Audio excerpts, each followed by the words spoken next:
Hay algo que nadie te ha dicho sobre la procrastinación. No es que seas vago, no es falta de disciplina, no es que no quieras cambiar. De hecho, hay estudios que demuestran que las personas que más procrastinan son, en promedio, las que más quieren cambiar, las que más planes hacen, las que más se prometieron a sí mismas que esta vez sería diferente. Y aún así, no lo fue. ¿Por qué? Eso es exactamente lo que vamos a desmontar hoy. Y te adelanto algo, la respuesta va a incomodarte un poco. Porque no tiene que ver con tu fuerza de voluntad. Tiene que ver con cómo está construido tu cerebro y con un error de diseño que llevas arrastrando desde hace miles de años. Quédate hasta el final, porque la última parte es la que casi nadie entiende y es la única que realmente cambia algo. Imagina que tienes que escribir un informe. Plazo: mañana. Son las 7 de la tarde. Tienes 4 horas, más que suficiente. Abres el ordenador y entonces abres YouTube. Solo un video. Luego empiezas. Un video se convierte en 3 en 10. A las 11 de la noche te entra el pánico. Escribes el informe en 2 horas con el corazón acelerado. Lo entregas, sobrevives. Y te dices, la próxima vez no lo haré así, pero la próxima vez lo haces igual. ¿Te suena? Lo que acabas de ver no es debilidad, es un patrón. Y los patrones tienen una lógica que, cuando la entiendes, deja de tener poder sobre ti. Pero para entenderla, tenemos que ir a un lugar que no esperabas. Tenemos que hablar de un pez. Hace unos 500 millones de años, los primeros vertebrados que existieron en este planeta no tenían corteza prefrontal, no tenían capacidad de planificación, no podían imaginar el futuro ni establecer metas a largo plazo. Solo podían hacer una cosa: responder al presente. Hambre ahora, come ahora, peligro ahora, huye ahora, recompensa ahora, tómala ahora. Ese sistema sigue dentro de ti, intacto, funcional y extraordinariamente poderoso. Lo llamamos sistema límbico y su trabajo es simple: maximizar recompensas inmediatas y evitar amenazas inmediatas. No le importa tu proyecto, no le importa tu futuro, solo le importa ahora. Millones de años después, aparece la corteza prefrontal, la parte del cerebro que puede imaginar el futuro, establecer metas, posponer gratificaciones. La parte que hace planes, la que dice, esta vez sí. Y aquí está el problema que nadie te explica. Estos dos sistemas no son iguales en velocidad. El sistema límbico reacciona en milisegundos. La corteza prefrontal necesita esfuerzo consciente, energía, concentración. Cuando abres el ordenador para trabajar, tu sistema límbico detecta algo. Esto no da recompensa inmediata. Esto es incómodo. Aquí no hay dopamina fácil, y en ese momento, sin que te des cuenta, ya tomó la decisión. Tú creías que ibas a elegir, pero ya habías perdido. Aquí hay algo que necesitas entender sobre la dopamina, porque casi todo lo que crees sobre ella probablemente está mal. Durante años se pensó que la dopamina era la molécula del placer. La segregas cuando algo te gusta, cuando comes algo rico, cuando recibes un mensaje, cuando ganas algo. Pero los neurocientíficos llevan décadas corrigiendo esa idea, y la corrección lo cambia todo. La dopamina no es la molécula del placer, es la molécula de la anticipación del placer. Tu cerebro no segrega dopamina cuando recibe la recompensa. La segrega cuando anticipa que la recompensa está a punto de llegar. ¿Y qué pasa cuando abres Instagram o YouTube? Tu cerebro ha aprendido, por miles de horas de entrenamiento, que al abrir esa aplicación viene algo interesante. No sabe exactamente qué, puede que nada, pero puede que algo fascinante. Esa incertidumbre es combustible puro para la dopamina. El psicólogo B.F. Skinner lo descubrió en los años 50 con sus famosas cajas. Cuando una paloma recibía comida, cada vez que picaba una palanca, picaba lo necesario. Cuando recibía comida de forma aleatoria, impredecible, picaba sin parar, compulsivamente. Las redes sociales son cajas de Skinner, diseñadas por ingenieros con doctorados. Y tú eres la paloma, no porque seas débil, sino porque el sistema está literalmente diseñado para explotar tu biología. Entender esto no te libera automáticamente, pero sí cambia cómo te ves a ti mismo cuando procrastinas. No eres alguien sin voluntad.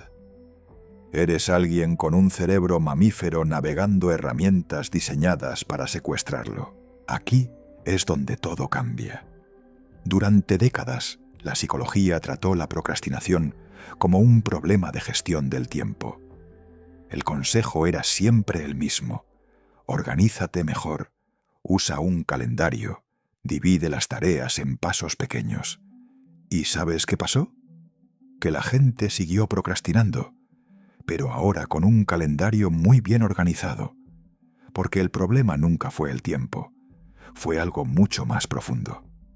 En 2013, un investigador llamado Piers Steel publicó un metaanálisis revisando más de 800 estudios sobre procrastinación y encontró algo que cambió completamente la conversación. La procrastinación no correlaciona principalmente con la pereza, correlaciona con la regulación emocional.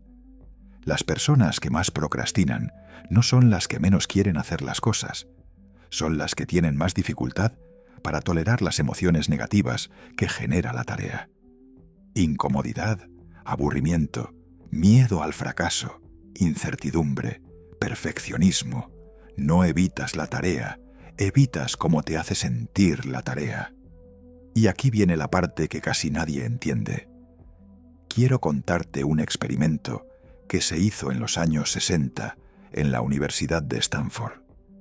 Probablemente lo hayas escuchado mencionar, pero casi nadie conoce la parte que realmente importa. El experimento del malvavisco. Un investigador llamado Walter Mischel llevaba niños de 4 años a una sala. En la mesa había un malvavisco. El investigador les decía algo sencillo: puedes comerte este malvavisco ahora mismo, o puedes esperar 15 minutos sin comerlo, y cuando vuelva te daré 2. Luego salía de la sala. Algunos niños esperaban, muchos no. Los que esperaban usaban estrategias curiosas. Se tapaban los ojos, se daban la vuelta, cantaban, se distraían deliberadamente del objeto de deseo. Pero lo interesante no fue el experimento en sí, fue el seguimiento. Mischel siguió a esos niños durante décadas, y los que habían esperado, los que habían podido posponer la gratificación a los 4 años, tendían a tener mejores resultados académicos, mejores relaciones, mejor salud física y mental en la edad adulta. Durante años esto se interpretó de una forma: la capacidad de posponer la gratificación es una cualidad innata que determina tu éxito en la vida. Pero entonces otros investigadores repitieron el experimento con un matiz diferente. Antes de ofrecer el malvavisco, hacían algo. Prometían al niño un objeto y luego no lo entregaban. Rompían la confianza. ¿Y qué pasó? Los niños que habían aprendido que los adultos no cumplían sus promesas, no esperaban. Se comían el malvavisco de inmediato. ¿Por qué esperarías una recompensa futura si tu experiencia te ha enseñado que el futuro no es confiable? La procrastinación, vista desde este ángulo, no es irracionalidad. Es una respuesta perfectamente lógica a un entorno percibido como impredecible. Si en tu vida has aprendido que los esfuerzos no siempre se recompensan, que trabajar duro no garantiza nada, que el futuro es incierto, tu sistema límbico saca una conclusión muy razonable. Más vale tomar la recompensa ahora que apostar por una que quizás no llegue. Ahora quiero que te reconozcas en uno de estos tres perfiles, porque la procrastinación no se ve igual en todo el mundo. El primero es el perfeccionista paralizado. Esta persona no procrastina porque no le importe. Procrastina precisamente porque le importa demasiado. Tiene un estándar tan alto en su cabeza que empezar significa arriesgarse a no alcanzarlo. Y es mejor no empezar que empezar y fallar. Si este eres tú, notarás que empiezas proyectos cuando hay poca presión y los abandonas justo cuando se vuelven serios, que revisas y corriges indefinidamente sin llegar a terminar, que cuando esté listo es una frase que usas mucho. El mecanismo detrás es el miedo al juicio, propio y ajeno. No es pereza, es autoprotección. El segundo perfil es el buscador de adrenalina. Esta persona funciona bajo presión. De hecho, necesita la presión. Sin el plazo encima no puede concentrarse. Cuando el plazo está lejos, el cerebro no percibe urgencia. Y sin urgencia no hay activación suficiente para ponerse en marcha. Hay una base neurológica en esto. Algunas personas tienen un sistema dopaminérgico que responde más intensamente a amenazas inminentes que a recompensas distantes. No es un defecto de carácter, es una diferencia en cómo está calibrado el sistema de alerta. Si este eres tú, habrás notado que produces tu mejor trabajo a última hora, que los proyectos sin plazo nunca se terminan y que cuando tienes demasiado tiempo para algo, ese tiempo se evapora. El tercer perfil es el abrumado crónico. Esta persona quiere hacer las cosas, tiene buenas intenciones, pero la lista de tareas es tan larga, las prioridades tan difusas y la energía tan limitada, que el sistema colapsa antes de empezar. Abrir el documento significa enfrentarse a todo lo que hay detrás. El correo sin responder, el proyecto atrasado, la conversación pendiente. Y el cerebro, para protegerse del colapso, elige no entrar. Si este eres tú, el problema no es la tarea en sí. Es que cada tarea individual viene cargada con el peso de todo lo demás. ¿Te has reconocido en alguno? Probablemente en más de uno.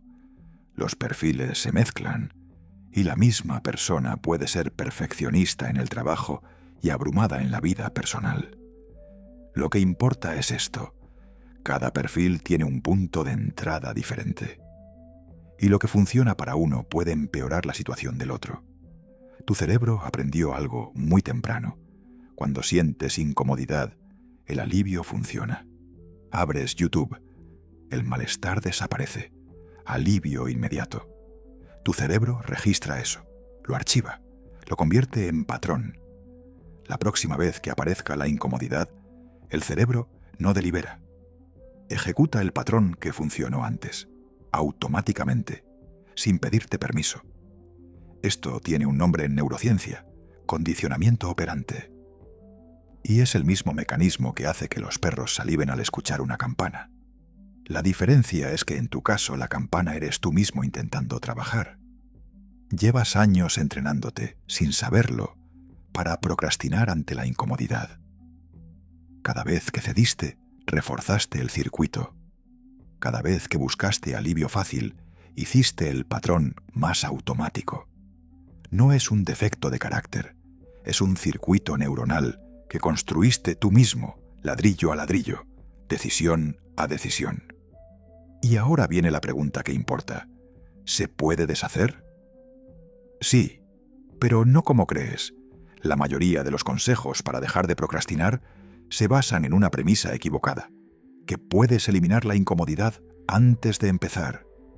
Música motivadora, rituales de productividad, frases de afirmación. Todo diseñado para que no sientas el malestar.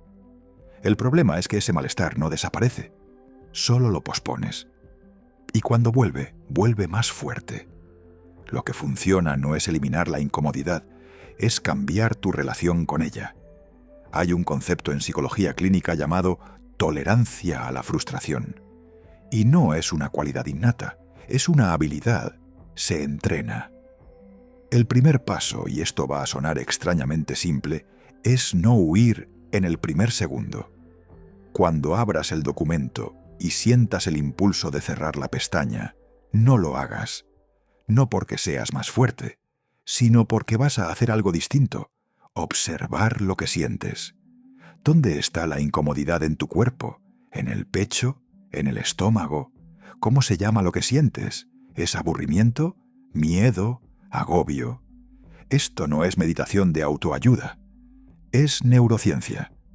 Cuando nombras una emoción, la actividad de la amígdala, el centro de alarma del cerebro, se reduce.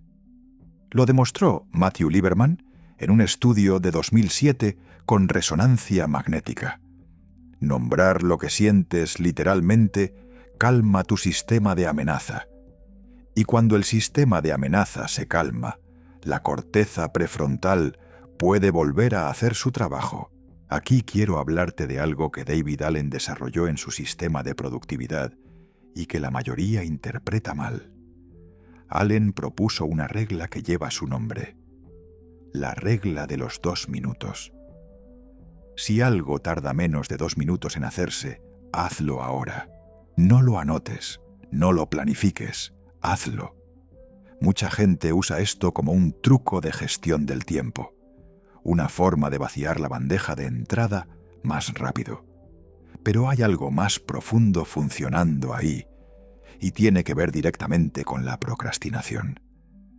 El problema con las tareas que postergamos no suele ser su tamaño real, suele ser el tamaño que tienen en nuestra cabeza. Cuando llevas 3 semanas sin empezar ese proyecto, no estás evitando el proyecto, estás evitando la versión inflada y aterradora que ese proyecto ha ido adquiriendo en tu imaginación. Cada día que pasa sin empezar, el proyecto crece, se vuelve más complicado, más amenazante, más definitivo. Lo que la regla de los 2 minutos hace, cuando se aplica correctamente, es romper ese ciclo de inflación. No se trata de hacer tareas pequeñas, se trata de convertir cualquier tarea grande en una acción de 2 minutos. ¿Tienes que escribir un informe de 20 páginas? No. Tienes que abrir un documento en blanco y escribir el título. 2 minutos.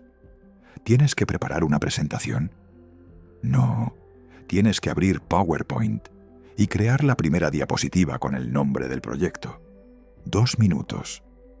¿Tienes que llamar a alguien con quien tienes una conversación difícil pendiente? No. Tienes que buscar su número en el teléfono y tenerlo en pantalla. 2 minutos.